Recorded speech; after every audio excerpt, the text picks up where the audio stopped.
If they ain't cooking, I don't want it.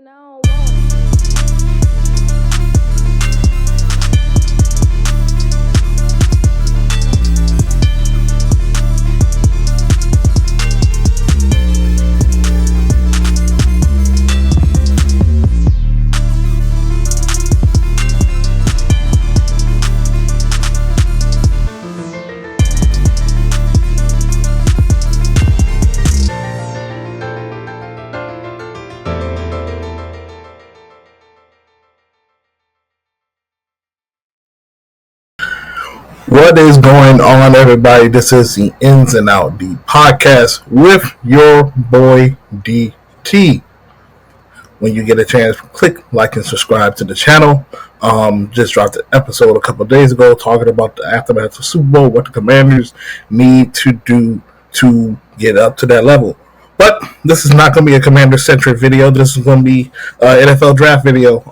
Been a big topic going on in NFL circles, draft circles, I would say, with the quarterback class. Now, obviously, what we know is last year's 2024 class was very historic for all the things they have accomplished. Despite being on a losing team, Caleb Williams and Drake May were able to provide some excitement and some things to look for on the 2025 season. Michael Penix got in pretty late, but there's some things to look forward to for the Atlanta Falcons in their future. But when you have a guy like Bo Nix who takes his team to the playoffs as well, but obviously we know Jaden Daniels was the guy that was being the main focus of this class, offensive rookie of the year. And now we are going to be heading into this conversation for this class, 2025. Now, here's the thing. This class, how should I say it? It's not horrible, but for a circumstance, we have a lot of teams that have big holes at that position. It's kind of a bad year to trying to address the quarterback via the draft per se. There's some talented passers. There's some talented quarterbacks in this class, but a lot of people are mixed on them, different views and stuff like that. And obviously, we have the two guys who are the center of the conversation today. It is obviously Cam Ward from the University of Miami and Shedeur Sanders, quarterback from the University of Colorado. And we already know who his pops is. It's no need to be said. Coach Prime, a.k.a. Hall of Famer Deion Sanders.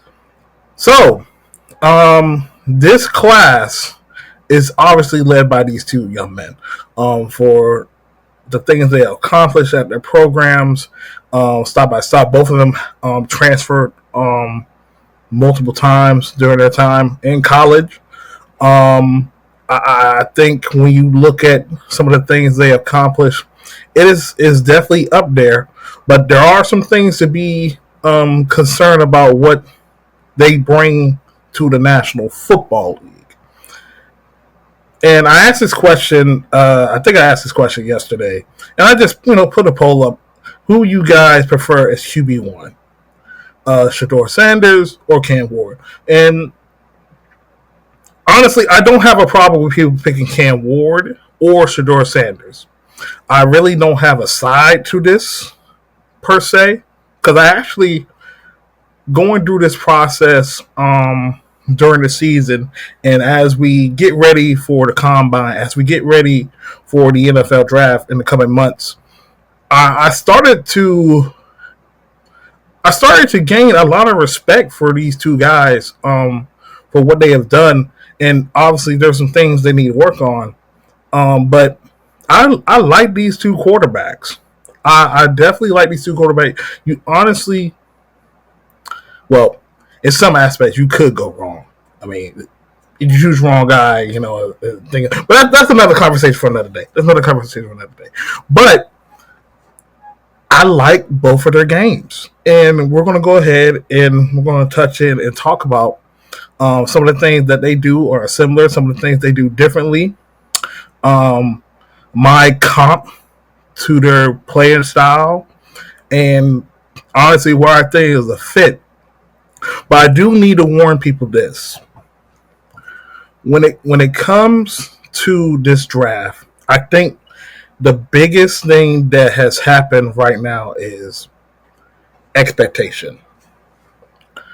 I think expectations have truly changed when it comes to being a rookie quarterback in the National Football League.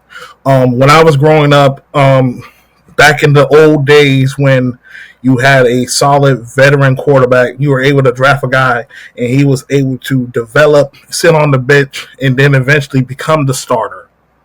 Per se, the Green Bay Packers that have done it historically year in, year out. But now with with the success of rookie quarterbacks coming in instantly, there's also some aspects of when it doesn't pan out. And I think people need to understand a lot of quarterbacks that get drafted high, a lot of times, they don't pan out. Why? And not necessarily, well, sometimes it is the player, but it's also the infrastructure around that player as well. These guys are getting drafted to these teams for a reason. These teams were bad. These teams lost 10 plus games, lost close games. They look horrible. And it was not only just the quarterback position, but it's also other holes on the roster.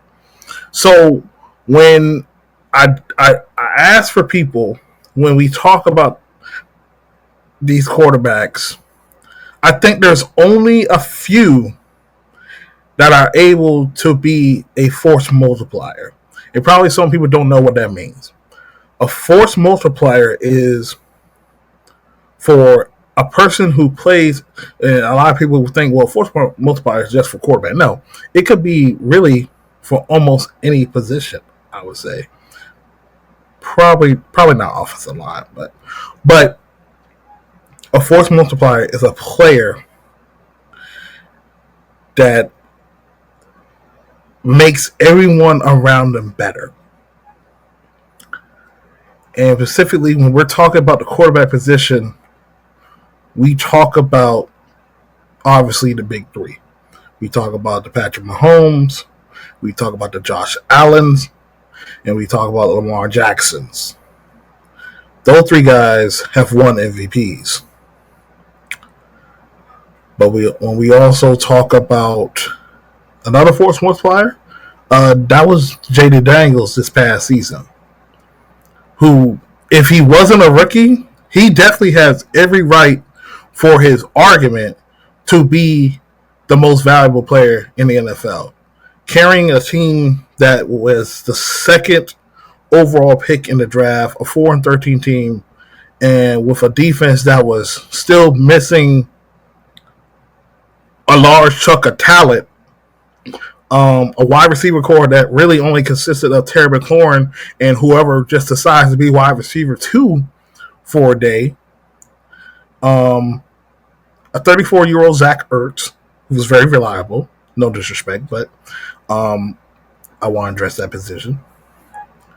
And an offensive line that improved, but was still an average offensive line.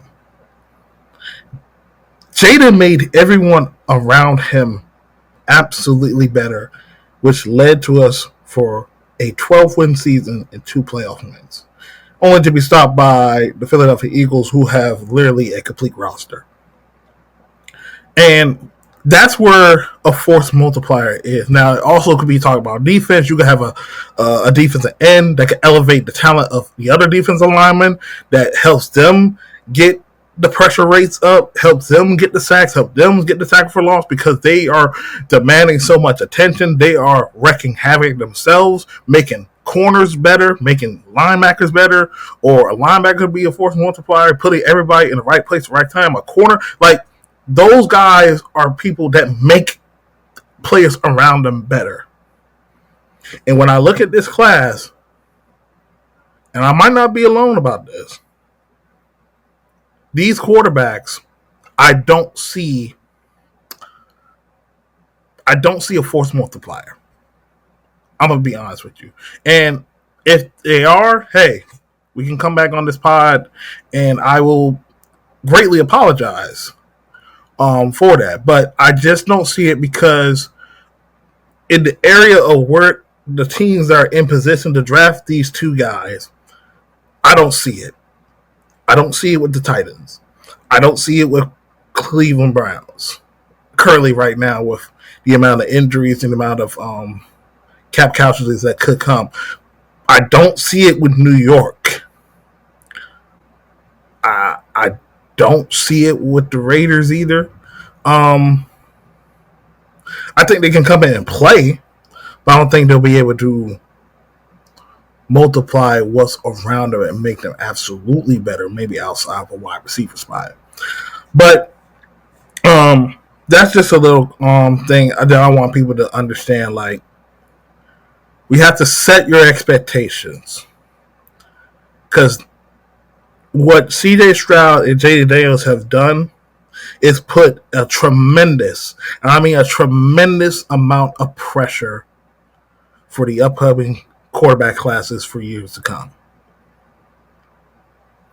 And that's all I gotta say about that with my piece. But let's go ahead and get started. So first up, let's go ahead and talk about Cam Ward.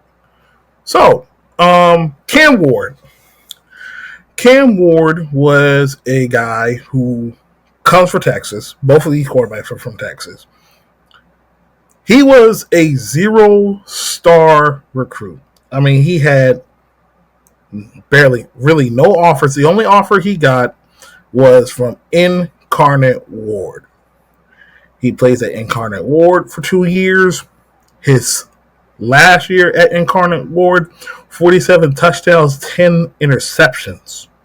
And may I also add in that he played in a wing T offense, I would say. Everybody know what a wing T offense is. You don't, go ahead and look it up. He played in a wing T offense, and he put up prolific passing numbers like that. Then he transferred to Washington State, and then his long season in Miami. You see the stats right here, 2024, 305 out of 54 completions, 67% completion rate, 4,313 yards passing, 9.5 yards per throw, 39 touchdowns, 7 interceptions, also added 60 carries, 204 yards, and 3 yards a carry and 4 rushing touchdowns. He is 6'2", 223 pounds currently. That might change when he gets weighed in the combine, and he's currently 22 years old.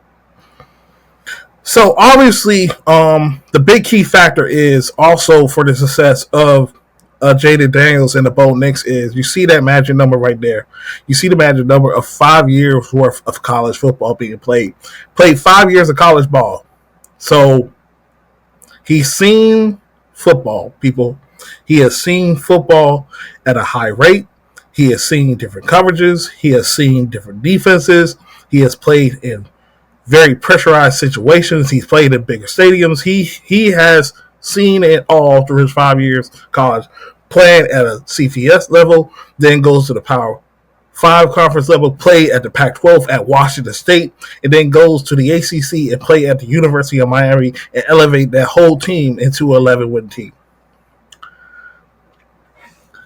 Those are very good accomplishments, people. So let's go ahead and talk about some of the pros that I've seen from Cam Ward.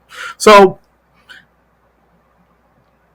I started watching Cam Ward when he popped up on the scene at Washington State. And then everybody was talking about, you got to check out this guy from Incarnate Word, man. Like, this dude is a wizard. So I said, okay, let me go ahead and check him out.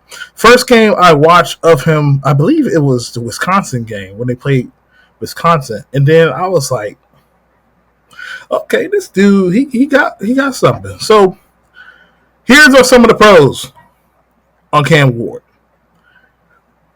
To me, he has shown exceptional arm flexibility and release speed, executing throws from a variety of platforms with exceptional velocity and frequently hit tight windows that other quarterbacks wouldn't dare try. And what I mean by that is, obviously, is this. Dude has an arm talent. Dude can make every type of throw, just like Patrick Mahomes does, with the weird angles, He can make the throws that hit the cover two hitters in between the coverages, tight window throws, deep ball, intermediate ball, short game, quick game. You already know it. You can make plenty of throws. When you just look at the arm come, when you look at the ball, I would say, come off his hands, it's like a rocket. You can literally hear the velocity come off his hands. It's absolutely crazy.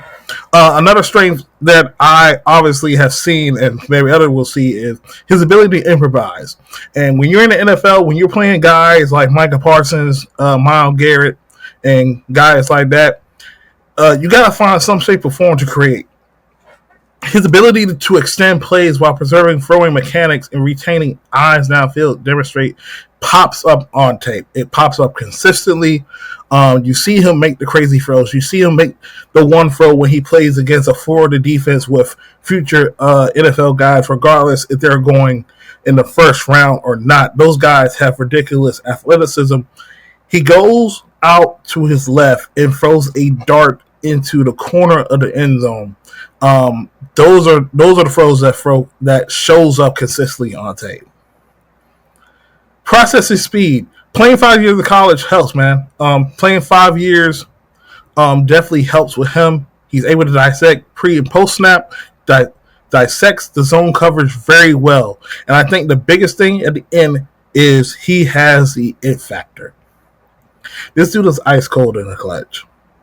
And you want to see ice cold in the clutch, go ahead and pull up when they played against the University of California. It's a night game on a Saturday night. Turn to 30 at night. People probably asleep. They were down 30 plus points. He brings it all the way back, and they win. It factor, man. And that's what you need. You need a guy that is cool, calm, and collected in those moments. And I've seen plenty of those moments this year. And obviously, to be quite honest with you, yes, was he on a way more talented team than a Shedeur Sanders? Yes, I'll definitely say that. The running game was better. Offensive line was better. The only thing that Colorado had over, I would say, Miami is just the skill position at wide receiver. The wide receivers, by far, Colorado had that. And I think the only thing, skill-wise that Miami had would be running back and the tight end. Running back and the tight end were the biggest factors. That were the big difference. So those are some of the good things about Cam Ward. Now let's go ahead and touch in on some of the things that definitely concern me. Now I had a conversation. With my student today about,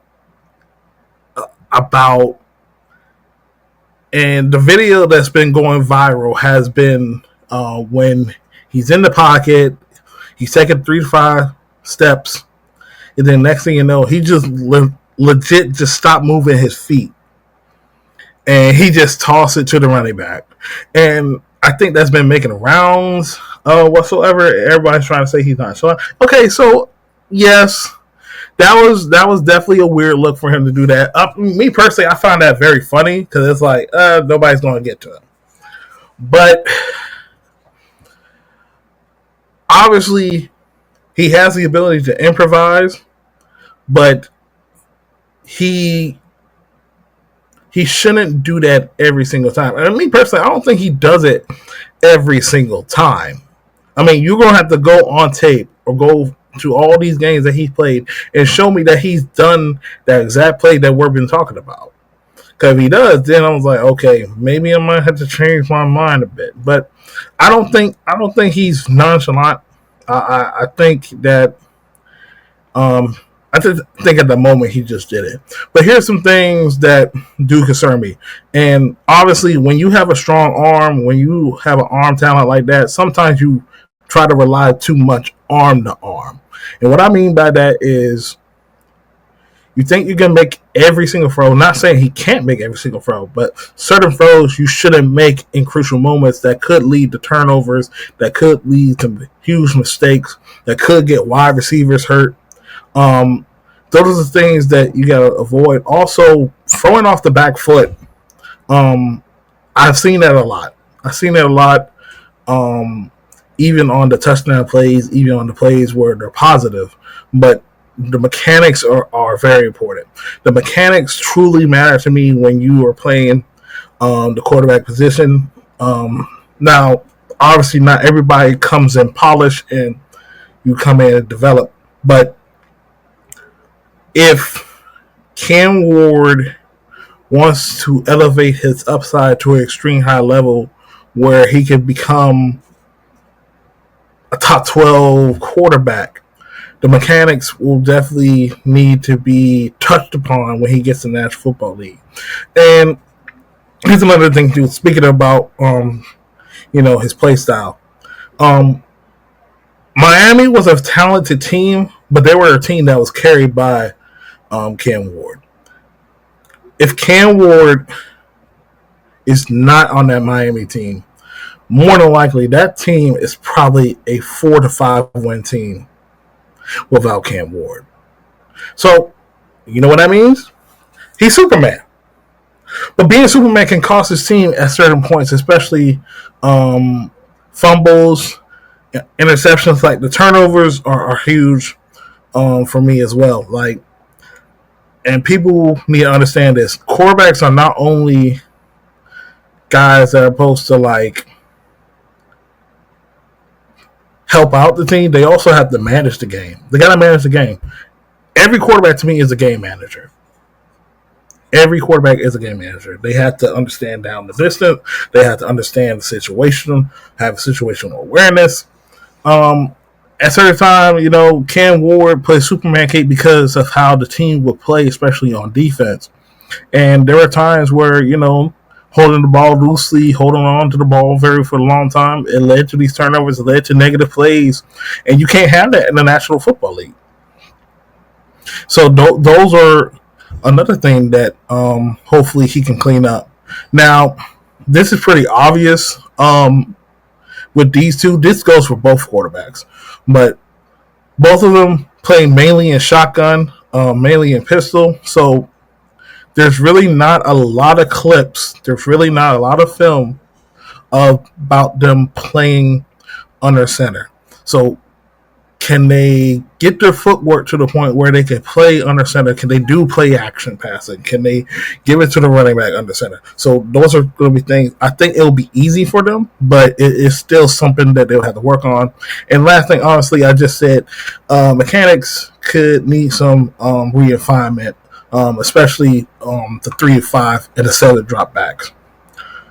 Those are just some things that I picked up upon when I was watching Cam Ward. So like I said, I've been watching Cam Ward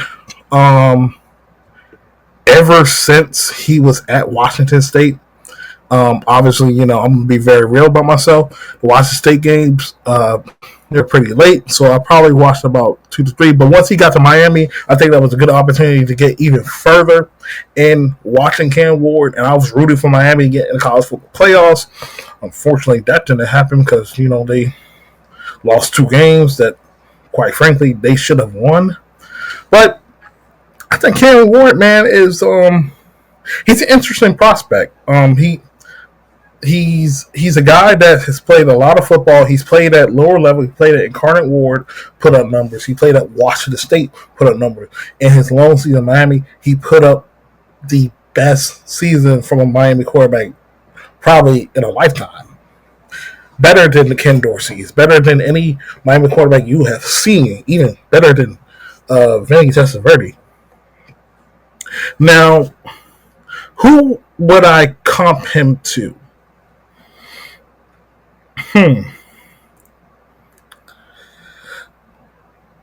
I'm going to be very honest with you. If I was to give him a comp, I would say I see some Jordan Love in his game. And I say Jordan Love because watching Jordan Love, with some of the things he has done in the NFL so far as a starter, he'll have the stretch of playing good, but then he'll also have the games of having weird turnovers and things like that. So his game does remind me a little bit of Jordan Love. So play style, I'll definitely say he's a gunslinger. A mobile gunslinger, the ability to evade pressure, improvise, make plays, create plays outside of structure. Um, Big arm talent. I'll definitely give him a plus arm. Most definitely. I'm telling you, if you can just listen to the velocity come off of his hand, you're like, yeah, he got the arm to do it.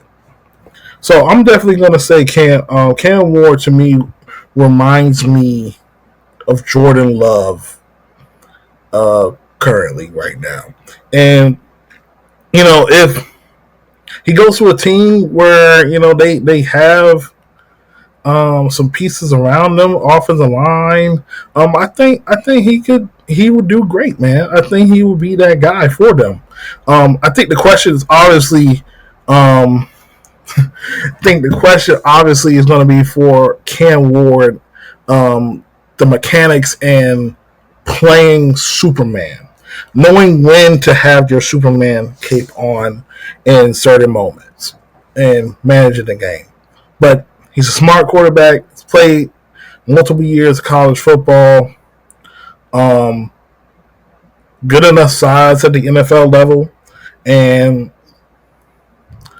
honestly, I get why some people are like F with him. But if I have to be honest with you, he is QB1 to me. He is QB1. Now, let's go ahead and go to the next topic at hand, which is Coach Prime's son, Shedeur Sanders. Shedeur Sanders, 6'2", 215 pounds currently. Once again, we'll wait and see what the combine say what it is. 23 years old, played 4 years of college football. Played at Jackson State University. Shout out to the HBCUs. You see Shaw U right here. I know y'all see the hat.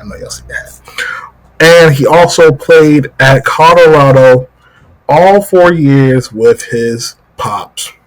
He has won the Jerry Rice Award, first player from an HBCU to win this. And he was currently the 2024 Big 12 Offensive Player of the Year. Now, obviously, some people are trying to look for his stats in the NFL and college football now. Let me see if I can pull that up for you guys real quick. Definitely forgot to put that up there. Okay, so for this season, he had a 74 completion rate, 353 out of 447 attempts. He has a 8.7 yards per throw attempt, 4,134 passing yards, 37 touchdowns, and 10 interceptions. Good season for Shedeur Sanders, most definitely. Now, I think this is where a lot of people are going to go back and forth. I think the biggest question for a lot of people is Shedeur Sanders a top 5 pick? Is he worth a top 5 pick?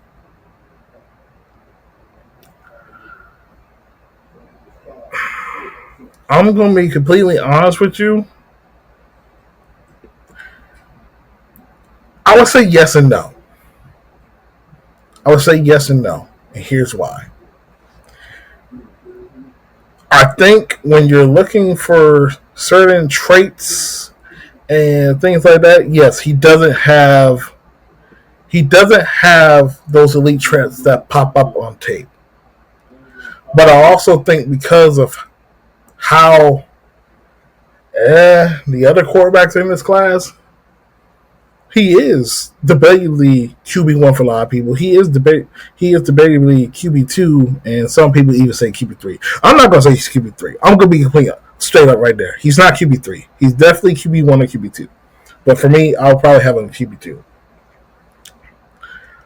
So let's go ahead and talk about some of the pros I've seen for Shedeur Sanders. So obviously I watched Shedeur when he was at Jackson State, and I watched plenty of Colorado games. And I also want to get this out the way too. Hold on. I want to get this out the way. I'm not a Colorado hater. I just had a problem with people thinking they were going to be this national championship contender already in the first couple of seasons. That team needs time to get where they need to. And what Coach Prime has done, they're getting there. They went first year, they went 4 wins. I understand the hype and stuff like that, but it's like he already told you straight up what they needed. They needed trenches. They need to get better players in certain spots. They did. And they went from 4 wins and they went to 9 wins. That's a huge improvement. So this team, Colorado's gonna be good, man. I'm not a Colorado hater, but I just had to tell people like, look, y'all need to calm down on them real quick. They still need some things. But let's go ahead and talk about Shedeur Sanders. Some of the pros I've seen. Shedeur, multi-platform thrower, can attack all 3 levels of the field. He can attack you short, he can attack you intermediate, and he can attack you with the deep ball.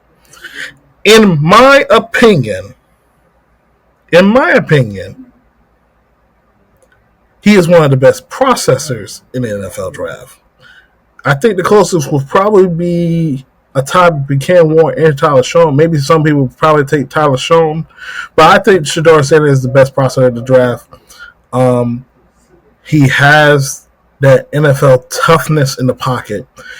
We all know the story about his offensive line. His offensive line, obviously, it got better during the season, but they're not like offensive line like Ohio State will have, not offensive line like Notre Dame will have, or some of these other Power 5 programs.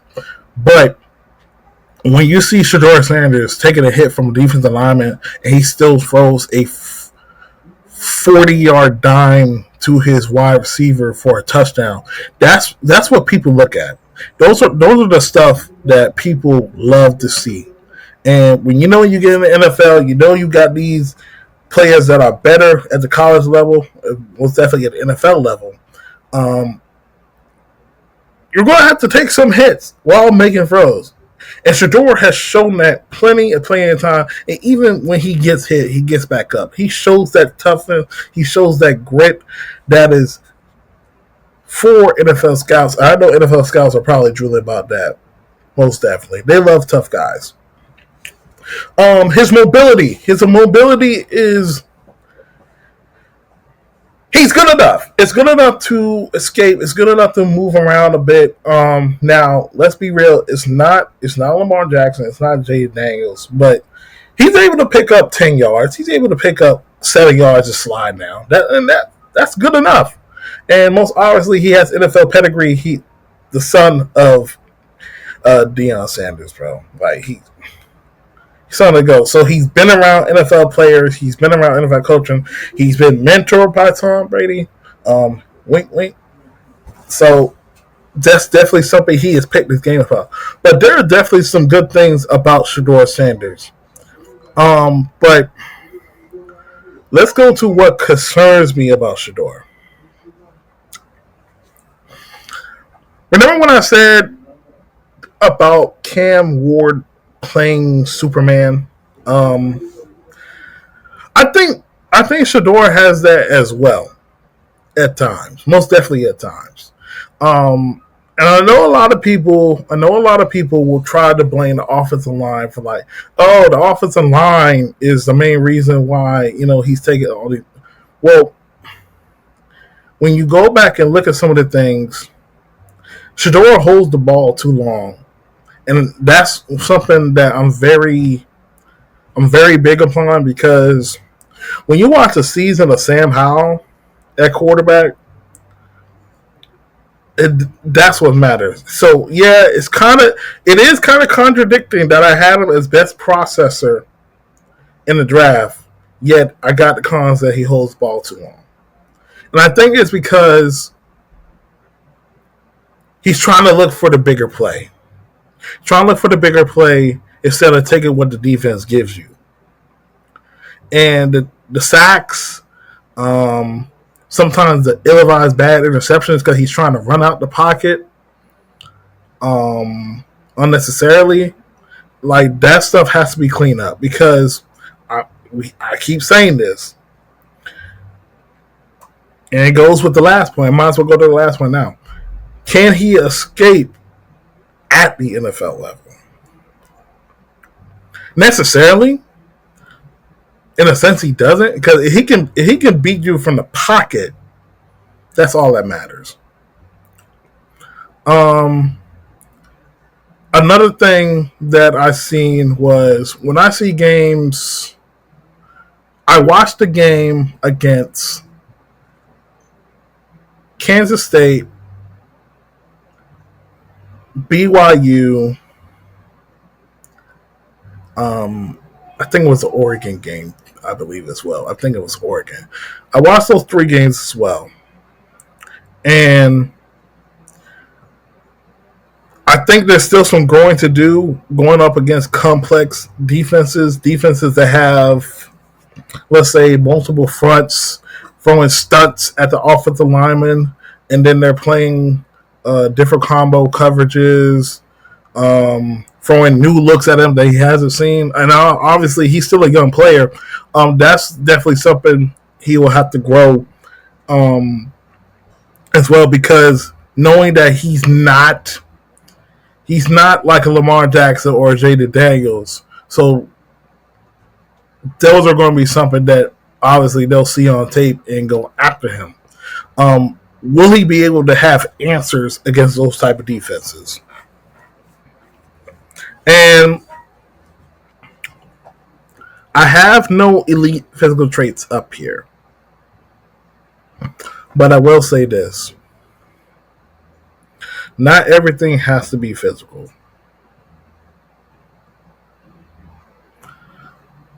The one thing that Shedeur has is this.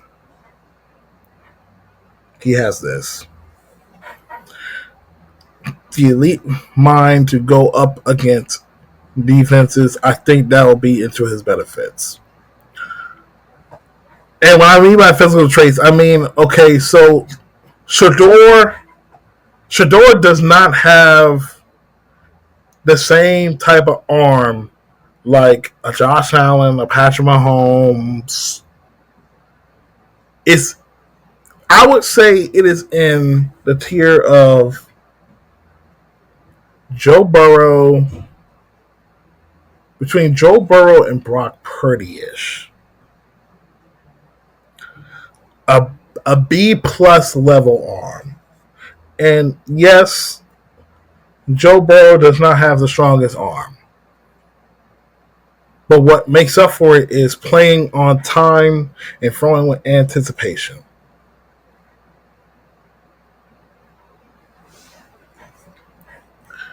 That's what it is when it comes to the National Football League. So, my comp for Shedeur Sanders, and I might get cooked for this. I'm not going to lie.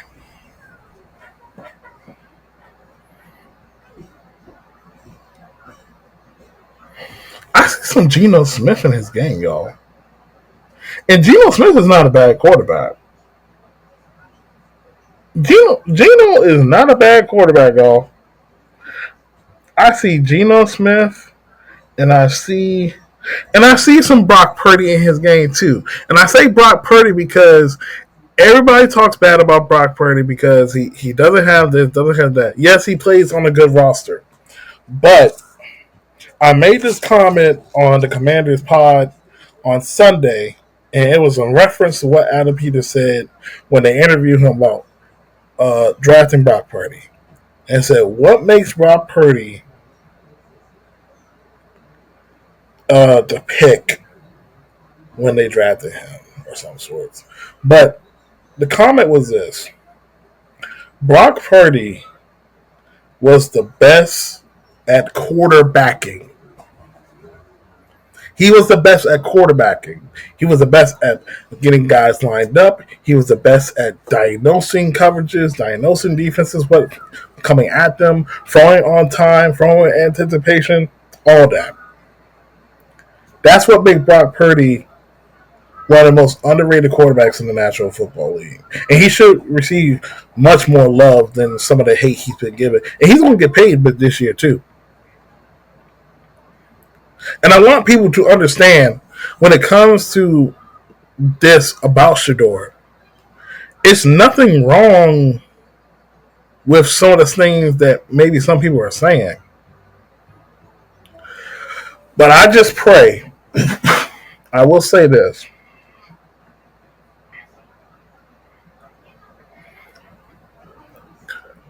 And this goes for Cam Ward too. Shedeur and Cam Ward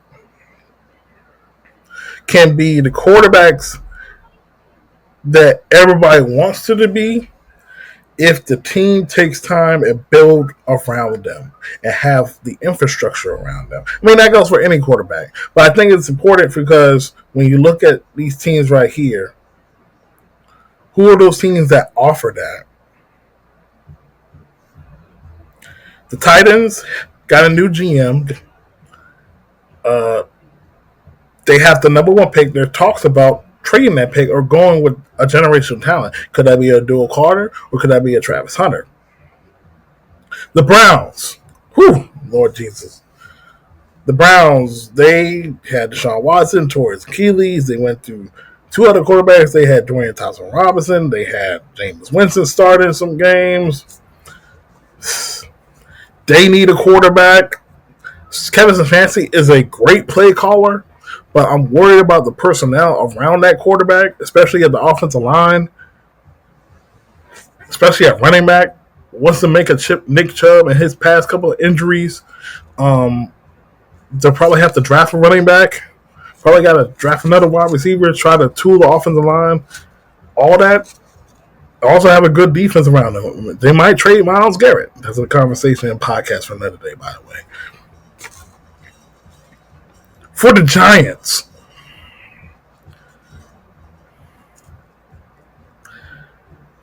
they're going to have a lot of pressure on them. After letting Saquon Barkley go to the Philadelphia Eagles, he goes and have one of the crazy seasons and win a Super Bowl at the end to top it off. I know the Mara family is sick. Joe Shane looks like a fool. Brian Daboll and Joe Shane are on the clock. Now, I think for them, they might have to get a veteran first, then potentially draft a quarterback. But would you draft them at number 3? Now, I do like the odds of Malik Neighbors playing with one of these rookie quarterbacks. Me, personally, if it was me,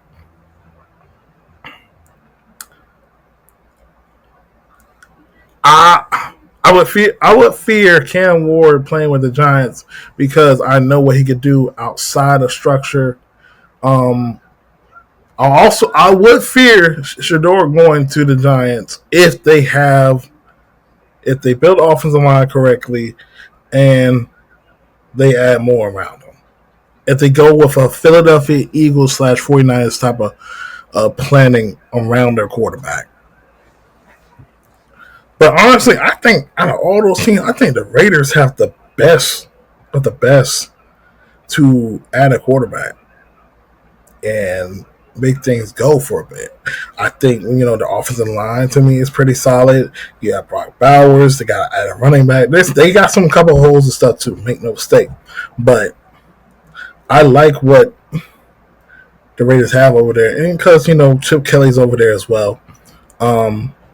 So those are definitely some intrigues. Oh, man. I think I honestly think, man, like I hope people don't try to come out away from this draft and think that you have to pick a side because you dislike the other. After going through this college football season, watching both of them at the same time, I gained a lot of respect for Shedeur Sanders and started to grow. And he started to grow on me, and hopefully, I just pray him, and Cam Ward go to the best situations possible and make the most out of their opportunities. Because what Jay Daniels and C.J. Stroud have done for these freaking quarterbacks, man, it's crazy, most definitely crazy. But hey, look, man, that's all I got for y'all tonight for the Ins and Out the podcast. Hopefully y'all take away from this and go ahead and dive into the books with new information and change some of the way how y'all think. What do y'all think is going first in for the Tennessee Titans? Is it going to be quarterback or is it going to be another pick? Also, go ahead and click and follow me on Twitter. Also, follow me on Instagram. Also, click and like and subscribe to the channel. Apparently, that video has been making 1K. I must have been taking off a bunch of Eagles fans when I did that video. But look, that's all I got for y'all tonight, man. This is the Ins and Out of the Podcast with your boy TT. Y'all come holler at me next time for another video. Y'all stay safe. If they ain't cooking, I don't want it.